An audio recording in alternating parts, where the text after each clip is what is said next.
Dear friends, మన ఆశయాలే మన జీవితాన్ని నిర్దేశిస్తాయని మీకు తెలుసా? జీవితంలో చాలా విజయాలను అందుకుని శిఖరాగ్రానికి వెళ్ళిన వారందరూ ఉన్నతమైన ఆశయాలు కలిగిన వారు. మన ఆశయం మనకు ఒక ప్రేరణ ఇస్తుంది, మన జీవిత గమ్యాన్ని నిర్దేశిస్తుంది, మన లక్ష్యాన్ని చేరుకునేటట్టు చేస్తుంది. అయితే మన ఆశయాలు ఎప్పుడు న్యాయంగా, ధర్మంగా, చట్టబద్ధంగా ఉండాలి.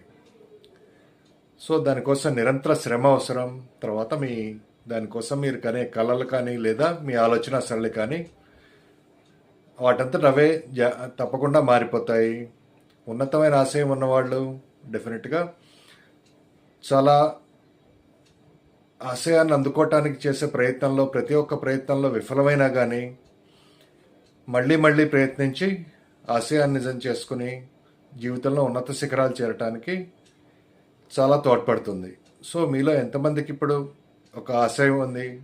దాన్ని లేదంటే వెంటనే మీరు ఒక ఆశయాన్ని, ఒక లక్ష్యాన్ని నిర్దేశించుకోండి.